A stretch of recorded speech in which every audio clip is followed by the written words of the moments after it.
আসসালামু আলাইকুম। আজ আমরা পড়ব আমাদের পরিবেশ অধ্যায়ের পরের অংশটুকু। তোমরা নিশ্চয়ই আগের অংশটুকু পড়েছো।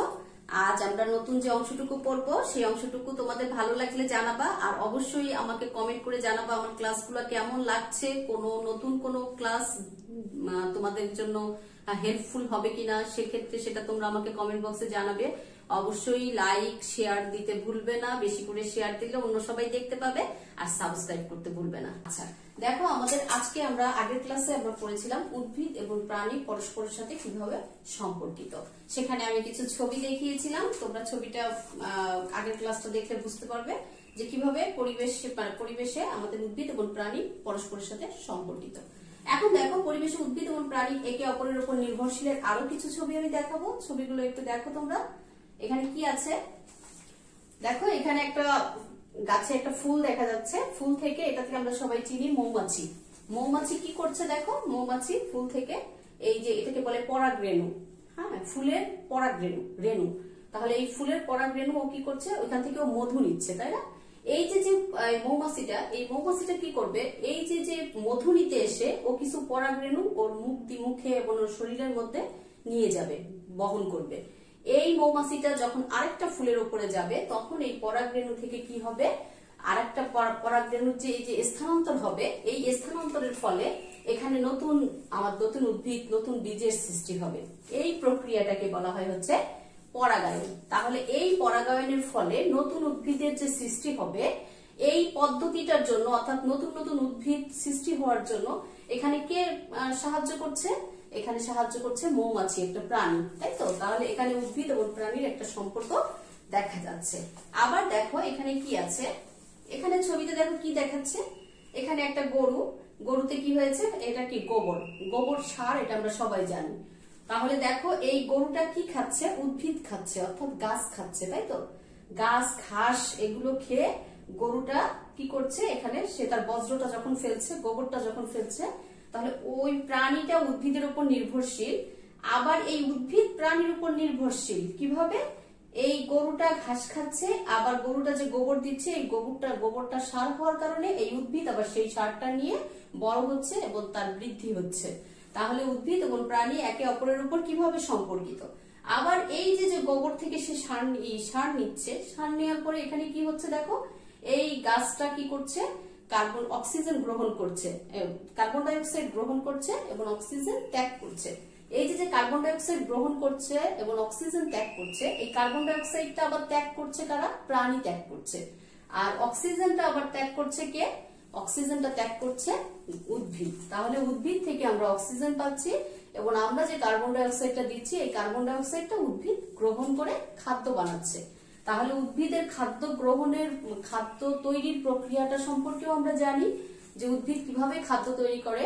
উদ্ভিদ বাতাস থেকে কার্বন ডাই অক্সাইড নেয়, আর কি করে, সে সূর্যের আলোর উপস্থিতিতে, অর্থাৎ রাতের বেলায় উদ্ভিদ খাদ্য তৈরি করতে পারে না, সূর্যের আলোর উপস্থিতিতে বাতাস থেকে কার্বন ডাই অক্সাইড নিয়ে এবং পানি নিয়ে সে কি করে, সে গ্লুকোজ তৈরি করে, অর্থাৎ খাদ্য তৈরি করে। তাহলে উদ্ভিদের এই খাদ্য তৈরির প্রক্রিয়ায় কি প্রাণীর একটা বিশাল ভূমিকা আছে। আবার উদ্ভিদ এই খাদ্য তৈরির মাধ্যমে অক্সিজেন ত্যাগ করে দেখেই আমরা সেই অক্সিজেন গ্রহণ করতে পারি। তাহলে উদ্ভিদ এবং প্রাণীর এখানে একটা বিশাল সম্পর্ক আছে। আবার দেখো, আমাদের প্রাণীরা যখন মারা যাচ্ছে তখন কি হচ্ছে, তারা মরে কি হচ্ছে, আমাদের মাটির সঙ্গে পচে যাচ্ছে। এই যে পচে যাচ্ছে, এই পচে যাওয়ার ফলে এখানে জৈব সার তৈরি হচ্ছে। যে জৈব সার বা যেটাকে জীবাশ্ম জ্বালানি বলে এবং জৈব সার বলে, এই যে জীবাশ্ম জ্বালানি বা জৈব সার তৈরি হচ্ছে, এই জৈব সার আবার উদ্ভিদ গ্রহণ করছে। তাহলে উদ্ভিদ এবং প্রাণীর দেখো কি সুন্দর একটা সম্পর্ক আমাদের এই ছবির ভেতরে দেওয়া আছে। এই ছবিটা আমাদের মনে রাখলেই আমরা কিন্তু উদ্ভিদ এবং প্রাণীর সম্পর্ক কি সেটা মনে রাখতে পারবো। তাহলে দেখো এখানে আমাদের কি কি লিখেছে বইতে, আমরা তো ছবিগুলো দেখে বললাম, এবার কি কি লিখেছে দেখো। প্রাণী বিভিন্নভাবে উদ্ভিদের উপর নির্ভরশীল। উদ্ভিদের ত্যাগ করা অক্সিজেন প্রাণী শ্বাস গ্রহণের সময় ব্যবহার করে, আমি যেটা বললাম। উদ্ভিদের বিভিন্ন অংশ যেমন কাণ্ড, শাখা, ফলমূল প্রাণী খাদ্য হিসেবে গ্রহণ করে। আবার উদ্ভিদ আবার অনেক প্রাণীর আবাসস্থল, বানর, কাঠবিড়ালি, পোকামাকড় ইত্যাদি গাছে বাস করে। আমি তোমাদের আগের ছবিটায় দেখিয়েছিলাম যে আমাদের বানর, পাখি, বিভিন্ন পোকামাকড় এরা কি করে, এরা গাছেই বসবাস করে, কিছু আছে গাছেই বসবাস করে। আবার আমরা প্রাণীরা উদ্ভিদের কাছ থেকে খাবার খাই, উদ্ভিদে বসবাস করি, উদ্ভিদের ফলমূল খাই, এই সমস্ত কিছু থেকে আমরা উদ্ভিদের উপর নির্ভরশীল। আবার উদ্ভিদও প্রাণীর উপরে নির্ভরশীল। পাখি গাছের ডালে বাসা বাঁধে, মানুষও তার বাসস্থান তৈরিতে উদ্ভিদ ব্যবহার করে। আবার দেখো উদ্ভিদ কি বলেছে, উদ্ভিদ তার খাদ্য তৈরি, বৃদ্ধি, পরাগায়ন ও বীজের বিস্তরণের জন্য প্রাণীর উপর নির্ভরশীল। পরাগায়ন কাকে বলে? এখানে দুইটা শব্দ দেখো লাল দাগ দিয়েছে, লাল কালি দিয়ে করেছে, মার্ক করেছে, কারণ কি পরাগায়ন এবং বীজের বিস্তরণ এই শব্দ দুটো আমাদের কাছে নতুন। পরাগায়ন কাকে বলে? পরাগায়ন হচ্ছে ফুলের পরাগরেণু এক ফুল থেকে অন্য ফুলে স্থানান্তরের যে প্রক্রিয়া, এই প্রক্রিয়াটাকেই বলা হয় হচ্ছে পরাগায়ন। তাহলে পরাগায়ন কার মাধ্যমে ঘটে? এরকম কোন কীট পতঙ্গ বা পাখির মাধ্যমে পরাগায়ন ঘটে। তাহলে পরাগায়ন বলতে আমরা কি বুঝলাম একটু বোঝো, যে ফুলের পরাগরেণু এক ফুল থেকে অন্য ফুলে স্থানান্তরের প্রক্রিয়াকে বলা হয় পরাগায়ন। আরেকটা শব্দ আছে দেখো, বীজের বিস্তরণ। বীজের বিস্তরণ হচ্ছে কি, মাতৃ উদ্ভিদ থেকে বীজ অন্য জায়গায় ছড়িয়ে পড়াটাকেই বলা হয় হচ্ছে বীজের বিস্তরণ। অর্থাৎ মাতৃ উদ্ভিদ থেকে, যে উদ্ভিদটা মাতৃ উদ্ভিদ, অর্থাৎ যে উদ্ভিদের ইয়েটা পরাগরেণু যেটা, হ্যাঁ, যে উদ্ভিদের বীজ, সেই বীজটা অন্য উদ্ভিদে অন্য জায়গায় বিস্তরণ হওয়াটাকেই বলা হয় হচ্ছে বীজের বিস্তরণ। তাহলে দেখো উদ্ভিদ খাদ্য তৈরির জন্য প্রাণীর ত্যাগ করা কার্বন ডাই অক্সাইড ব্যবহার করে। পুষ্টি উপাদানের জন্য উদ্ভিদ প্রাণীর উপর নির্ভরশীল। প্রাণীর মৃতদেহ পচে প্রাকৃতিক সারে পরিণত হয়। এই সার পুষ্টি হিসেবে ব্যবহার করে উদ্ভিদ বেড়ে ওঠে। প্রাকৃতিক সার মানে যেটা বললাম জৈব সার, সেটাই হচ্ছে প্রাকৃতিক সার। পরাগায়নের ফলে উদ্ভিদের বীজ সৃষ্টি হয়। আমি বলেছি যে পরাগায়নের ফলে কি হয়, উদ্ভিদের নতুন নতুন বীজ সৃষ্টি হয়। এই বীজ থেকে আবার নতুন উদ্ভিদ জন্মায়। বিভিন্ন প্রাণী যেমন পাখি, মৌমাছি ইত্যাদি পরাগায়নে সাহায্য করে। আর বীজের বিস্তরণটা কি সেটা বলেছে, মাতৃ উদ্ভিদ থেকে বিভিন্ন স্থানে বীজের ছড়িয়ে পড়াটাই হলো বীজের বিস্তরণ। বীজের বিস্তরণে নতুন নতুন উদ্ভিদ আবাস করে তুলতে সাহায্য করে। তাহলে এই পরাগায়ন আর বীজের বিস্তরণ যদি না হতো, তাহলে নতুন নতুন উদ্ভিদ নতুন নতুন জায়গায় হতো না। এভাবে পরিবেশে উদ্ভিদ ও প্রাণী একে অপরের উপর নির্ভরশীল। তাহলে দেখো আমরা এখান থেকে খুব ভালো একটা জিনিস জানলাম যে উদ্ভিদ ও প্রাণী একে অপরের উপর কিভাবে নির্ভরশীল। এখন দেখো শক্তি প্রবাহ। শক্তির সব থেকে বড় উৎস আমরা সবাই জানি সূর্য। শক্তির সব থেকে বড় উৎস হচ্ছে সূর্য। এই সূর্য থেকে উদ্ভিদ কি করে, খাদ্য গ্রহণ, উদ্ভিদ খাদ্য তৈরি করে। এই সূর্য থেকে, সূর্যের আলো থেকে উদ্ভিদ খাদ্য তৈরি করে। উদ্ভিদ যে খাদ্য তৈরি করে সেই খাদ্য আবার আমরা কি করি, আমরা প্রাণীরা খাই, তাই তো? সেই খাদ্য দিয়ে দেখা যায় যে উদ্ভিদ বাঁচার পরে সেই উদ্ভিদ আমরা খাচ্ছি, গরু খাচ্ছে, ব্যাঙ খাচ্ছে, ঘাস ফড়িং খাচ্ছে। এইভাবে করে করে করে করে নিম্ন স্তর থেকে উচ্চতর প্রাণী পর্যন্ত আমরা এই শক্তির যে প্রবাহটা, অর্থাৎ একেবারে উদ্ভিদ থেকে শুরু করে নিম্ন স্তরের প্রাণী থেকে শুরু করে উচ্চতর স্তরের প্রাণী পর্যন্ত এই যে শক্তির প্রবাহ, এই শক্তির প্রবাহটার কথাই এখানে বলা হয়েছে। তাহলে এই যে উদ্ভিদ থেকে প্রাণী পর্যন্ত শক্তির প্রবাহটার একটা নাম আছে, এটাকে বলা হয় হচ্ছে খাদ্য শৃঙ্খল। উদ্ভিদের থেকে, সূর্য থেকে পাওয়া শক্তি উদ্ভিদ থেকে আস্তে আস্তে পর্যায়ক্রমে নিম্নতর প্রাণী থেকে উচ্চতর প্রাণীতে যাওয়ার প্রক্রিয়াটাকেই বলা হয় হচ্ছে একটা পরিবেশের খাদ্য শৃঙ্খল। তাহলে দেখো শক্তি পায় আর প্রাণী শক্তি পায় খাদ্য থেকে। তাহলে উদ্ভিদ শক্তি পায় সূর্য থেকে আর প্রাণী শক্তি পায় হচ্ছে সেই উদ্ভিদ থেকে, অর্থাৎ খাদ্য থেকে। দেখো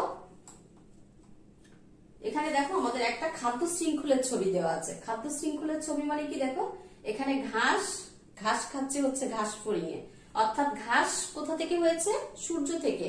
সূর্য থেকে খাবার নিয়ে ঘাস হয়েছে, সেই ঘাস কে খাচ্ছে, ঘাস ফড়িংয়ে খাচ্ছে। এই ঘাস ফড়িংকে কে খাচ্ছে, ব্যাঙ খাচ্ছে। ব্যাঙ ঘাস ফড়িংকে খাচ্ছে। ব্যাঙকে কে খাচ্ছে, সাপ খাচ্ছে। সাপকে কে খাচ্ছে, ঈগল খাচ্ছে। তাহলে একটা পরিবেশে উদ্ভিদ থেকে প্রাণী পর্যন্ত পর্যায়ক্রমে ছোট খাদক থেকে বড় খাদক পর্যন্ত এই যে একজনের সাথে আরেকজনের যে শক্তির যে প্রবাহের যে একটা ধারাবাহিকতা চলছে, এই ধারাবাহিকতাটাকেই বলা হয় হচ্ছে খাদ্য শৃঙ্খল। তাহলে এখানে একটা খাদ্য শৃঙ্খল চলছে, সেই খাদ্য শৃঙ্খলটাকে আমরা কি বলবো, ঘাস, ঘাস ফড়িং, তারপরে হচ্ছে ব্যাঙ, তারপরে সাপ, তারপরে ঈগল। এখানে এই একটা খাদ্য শৃঙ্খল চলছে, অর্থাৎ ছোট উদ্ভিদ থেকে একেবারে বড় প্রাণী পর্যন্ত। তাহলে দেখো এই যে খাদ্য শৃঙ্খল সম্পর্কে এখানে বলেছে, এই যে আমি যে কথাটা বললাম সেই জিনিসটাই এখানে দেখিয়েছে। খাদ্য শৃঙ্খল কাকে বলে, দেখো উদ্ভিদ থেকে প্রাণীতে শক্তি প্রবাহের ধারাবাহিক প্রক্রিয়াই হলো খাদ্য শৃঙ্খল। অর্থাৎ উদ্ভিদ থেকে প্রাণীতে শক্তি প্রবাহের ধারাবাহিক প্রক্রিয়া বলতে এখানে কি বুঝিয়েছে, অর্থাৎ ধারাবাহিক প্রক্রিয়া বলতে বুঝিয়েছে দেখো একেবারে ঘাসফড়িং, ঘাসফড়িংকে কে খাচ্ছে ব্যাঙ, ব্যাঙকে কে খাচ্ছে সাপ, সাপকে কে খাচ্ছে ঈগল পাখি। হ্যাঁ, এরকম কিন্তু অনেক প্রক্রিয়া আছে, ঠিক আছে। যেমন আমরা কি করি, গরু ঘাস খায়, আমরা গরু খাই, তাহলে এই যে একটা খাদ্য শৃঙ্খল, ঠিক আছে। এইভাবে অনেক খাদ্য শৃঙ্খল আছে, এরকম অনেক খাদ্য শৃঙ্খল মিলে একটা খাদ্য জাল তৈরি হয়। তাহলে দেখো খাদ্য শৃঙ্খল থেকে আমরা পেলাম এবার খাদ্য জাল। যে কোনো বাস্তু সংস্থানে অনেকগুলো খাদ্য শৃঙ্খল থাকে। বাস্তু সংস্থানে সকল উদ্ভিদ ও প্রাণী কোনো না কোনো খাদ্য শৃঙ্খলের অন্তর্ভুক্ত। সকল প্রাণী এবং উদ্ভিদরাই কোনো না কোনো খাদ্য শৃঙ্খলের অন্তর্ভুক্ত। যেমন দেখো ঈগল, সাপ, ইঁদুর, কাঠবিড়ালি, ব্যাঙ ও অন্যান্য প্রাণী খেয়ে থাকে। তারপরে কি বলছে, আবার সাপ, খরগোশ, ইঁদুর, ব্যাঙ ও অন্যান্য প্রাণী খায়। একাধিক খাদ্য শৃঙ্খল একত্রিত হয়ে খাদ্য জাল তৈরি করে। তাহলে এখানে আমরা দুইটা জিনিস জানলাম, একটা হচ্ছে খাদ্য শৃঙ্খল আর একটা হচ্ছে খাদ্য জাল। খাদ্য শৃঙ্খলের কথা আমি বললাম যে একেবারে উদ্ভিদ থেকে নিম্নতর প্রাণী থেকে শুরু করে উচ্চতর প্রাণী পর্যন্ত শক্তির প্রবাহকেই বলা হয় হচ্ছে খাদ্য শৃঙ্খল। আর খাদ্য জাল হচ্ছে কি, অনেকগুলো খাদ্য শৃঙ্খল মিলে একটা খাদ্য জাল তৈরি হয়। তাহলে দেখো এখানে একটা খাদ্য জাল দেখিয়েছে যে কতগুলো খাদ্য শৃঙ্খল মিলে একটা খাদ্য জাল তৈরি হয়। দেখো এখানে দেখিয়েছে এই যে সবুজ ঘাস, ঘাস থেকে কে খাচ্ছে, ইঁদুর খাচ্ছে, ইঁদুরকে কে খাচ্ছে, ঈগল খাচ্ছে, এই যে একটা খাদ্য শৃঙ্খল। আবার একটা খাদ্য শৃঙ্খল দেখো যে এখান থেকে কি হয়েছে, ঘাসফড়িং, ঘাসফড়িং থেকে কে, এটা পাখি, পাখি থেকে কে, ঈগল, এটা একটা খাদ্য শৃঙ্খল। আবার একটা খাদ্য শৃঙ্খল দেখো খরগোশ, খরগোশ কি খায়, উদ্ভিদ খায়। তারপরে খরগোশ থেকে কোথায় গিয়েছে, সাপ, সাপ থেকে ঈগল, এটাও একটা খাদ্য শৃঙ্খল। আবার এখান থেকে হরিণ, হরিণ কি খায়, ঘাস খায়, ঘাস খায়, হরিণ থেকে কোথায় গিয়েছে, বাঘ, তার মানে এটাও একটা খাদ্য শৃঙ্খল। এরকম অনেক একটা পরিবেশের ভেতরে অনেক খাদ্য শৃঙ্খল থাকে এবং এরকম অনেক খাদ্য শৃঙ্খল মিলেই একটা খাদ্য জাল সৃষ্টি হয়। তাহলে দেখো আমরা এই যে অনুশীলনীতে চলে আসছি। এখানে প্রথমে কি আছে, শক্তির মূল উৎস কোনটি, আমরা সবাই জানি শক্তির মূল উৎস হচ্ছে সূর্য। তাহলে আমরা বলবো সূর্য। কোনটির জন্য প্রাণী উদ্ভিদের উপর নির্ভরশীল, প্রাণী উদ্ভিদের উপর কিসের জন্য নির্ভরশীল, খাদ্যের জন্য, তাই তো, খাদ্যের জন্য প্রাণী উদ্ভিদের উপর নির্ভরশীল। তারপরে দেখো নিচের কোনটি সঠিক খাদ্য শৃঙ্খল, সঠিক খাদ্য শৃঙ্খল কোনটা, ঘাস, ঘাসফড়িং, ব্যাঙ, সাপ। তারপরে দেখো এখানে সংক্ষিপ্ত প্রশ্ন কি দেওয়া আছে, খাদ্য জাল এবং খাদ্য শৃঙ্খলের মধ্যে পার্থক্য কি, ভেরি ইম্পর্টেন্ট কোশ্চেন। খাদ্য জাল এবং খাদ্য শৃঙ্খলের মধ্যে পার্থক্যটা কি, আমরা কি বললাম খাদ্য জাল আর খাদ্য শৃঙ্খলের মধ্যে। প্রথমে বলেছি যে খাদ্য জাল হচ্ছে কি, খাদ্য শৃঙ্খল হচ্ছে কি, দুইটা ডেফিনিশন, সংজ্ঞাটা আমরা দিব।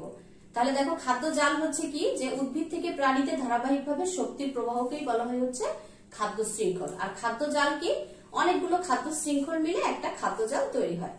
সেকেন্ড আরেকটা আমরা পার্থক্যটা কি দিতে পারি, দেখো যে খাদ্য শৃঙ্খল কি হয়, খাদ্য শৃঙ্খল উদ্ভিদ থেকে শুরু হয়, এর প্রক্রিয়াটা শুরু হয় কোথা থেকে, উদ্ভিদ থেকে। কিন্তু খাদ্য জালে প্রক্রিয়াটা কোথা থেকে শুরু হবে তার কোনো নির্দিষ্ট নিয়ম নেই।